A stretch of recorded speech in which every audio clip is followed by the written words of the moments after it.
UP में 9 सीटों पर करो या मरो वाला बाई इलेक्शन होने वाला है और इस चुनाव में सीट बंटवारे को लेकर अखिलेश यादव का कहना है कि बात सीट की नहीं जीत की है। लेकिन वो ऐसा क्यों कह रहे हैं उसके पहले आपको सुनाते हैं हरियाणा के बड़े कांग्रेस नेता दीपेंद्र हुड्डा का एक ऐतिहासिक बयान। समाजवादी पार्टी का हरियाणा में कोई जनाधार नहीं है।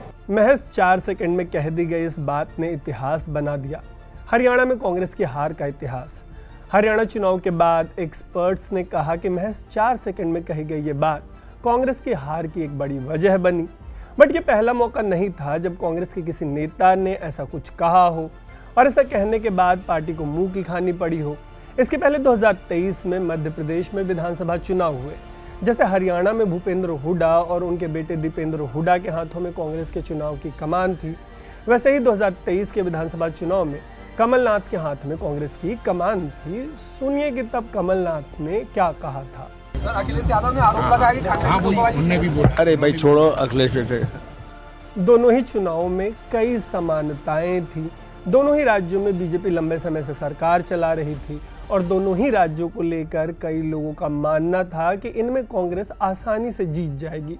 लेकिन दोनों ही जगह कांग्रेस की हार हुई। दोनों राज्यों में हुई हार के बाद विश्लेषण हुआ। तब कहा गया कि हुड्डा और कमलनाथ ने अखिलेश की अहमियत समझी होती तो कांग्रेस शायद बेहतर स्थिति में होती, कुछ अलग स्थिति में होती। वैसे ऐसा नहीं है कि कांग्रेस ने अपनी गलती से सीख नहीं ली।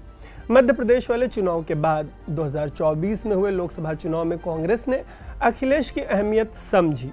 शायद यही वजह थी कि समाजवादी पार्टी और कांग्रेस ने मिलकर उत्तर प्रदेश में बीजेपी का रथ रोक दिया। 2014 और 2019 में उत्तर प्रदेश की वजह से प्रचंड बहुमत पाने वाली बीजेपी को दोनों ने मिलकर यूपी में 33 सीटों पर रोक दिया। समाजवादी पार्टी ने 37 सीटें जीती और कांग्रेस ने 6। लेकिन कहने वाले कहते हैं कि 2024 के बाद कांग्रेस के माथे ओवर कॉन्फिडेंस सवार हो गया। हुआ ये कि 2014 में 44 और 2019 में 52 सीटों पर सिमट कर रह गई कांग्रेस को 2024 के लोकसभा चुनाव में 99 सीटें मिल गईं और इससे मिले कॉन्फिडेंस के बाद इनके नेता मध्य प्रदेश में कमलनाथ के बयान से मिली सीख भूल गए और हरियाणा में दीपेंद्र हुड्डा ने वही गलती दोहरा दी। लेकिन अब सवाल ये है कि क्या कांग्रेस ने हरियाणा हार के बाद कोई सीख ली है?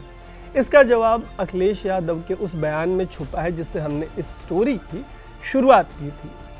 यहाँ से आगे सुनिए कि अखिलेश ने आखिर कहा क्या है, फिर उसको हम एनालाइज करेंगे। बात सीट की नहीं जीत की है। इस रणनीति के तहत इंडिया गठबंधन के संयुक्त प्रत्याशी सभी 9 सीटों पर समाजवादी पार्टी के चुनाव चिन्ह साइकिल के निशान पर चुनाव लड़ेंगे। कांग्रेस और समाजवादी पार्टी एक बड़ी जीत के लिए एकजुट होकर कंधे से कंधा मिलाकर साथ खड़ी है। इंडिया गठबंधन इस उपचुनाव में जीत का एक नया अध्याय लिखने जा रहा है। कांग्रेस पार्टी के शीर्ष नेतृत्व से लेकर बूथ स्तर तक के कार्यकर्ताओं के साथ आने से समाजवादी पार्टी की शक्ति कई गुना बढ़ गई है। ये देश का संविधान, सौहार्द और पीडीए का मान सम्मान बचाने का चुनाव है। इसीलिए हमारी सबसे अपील है, एक भी वोट ना घटने पाए, एक भी वोट ना बंटने पाए। देश हित में इंडिया गठबंधन की सद्भाव भरी ये एकता और एकजुटता आज भी नया इतिहास लिखेगी और कल भी। अखिलेश ने जो कहा है उससे 5 बड़ी बातें निकलकर सामने आती हैं।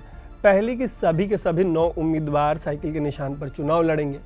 इससे जुड़ी बाकी की 4 बातें हैं, जैसे कि इससे कैडर एकजुट रहेगा, वोट बंटने से रुकेगा, संविधान, सौहार्द और पीडीए यानी पिछड़े, दलित और अल्पसंख्यक की बात को मिलकर मजबूती से उठाया जा सकेगा और सद्भाव भरी एकता से जीत मिलेगी, ऐसा मानना है इंडिया अलायंस का। इन्हीं 5 बातों से एक और बात का एहसास होता है, वो ये कि राहुल गांधी को हार से मिले सबक के बाद नए फैसले लेने की उनमें कैपेबिलिटी आई है।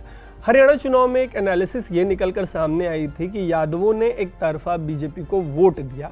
कहा गया कि अगर दीपेंद्र हुड्डा ने अखिलेश की इंपॉर्टेंस समझी होती तो हो सकता है कि चुनाव के नतीजे कुछ और होते। तस्वीर साफ करने के लिए ये जो पूरा एनालिसिस है उसको और क्लियर करने के लिए आपको एक आंकड़ा देते हैं। हरियाणा चुनाव की फाइनल काउंटिंग के बाद बीजेपी को 39.94% और कांग्रेस को 39.09% वोट मिले। मतलब वोट प्रतिशत के मामले में दोनों के बीच 1% का भी अंतर नहीं है। और कई सीटें ऐसी हैं जहां बस कुछ वोटों से खेल पलट गया। मतलब किसी को यह लग सकता है कि इंडिया अलायंस अगर बटा नहीं होता, कांग्रेस का वोट कटा नहीं होता, तो शायद हालात कुछ और होते। वैसे भी हरियाणा इलेक्शन को लेकर कहा जा रहा था कि इससे ये तय होगा कि आम चुनाव में बहुमत से दूर गई बीजेपी का ये हाल किसी ट्रेंड में बदल जाएगा, कांग्रेस और रीजनल पार्टीज जो हैं वो मजबूत होती चली जाएंगी या बीजेपी बाउंस बैक करने में सक्सेसफुल होगी। नतीजे आने के बाद बीजेपी ने बाउंस बैक करने में जो उसकी कैपेबिलिटी है, अपनी ताकत दिखाई है।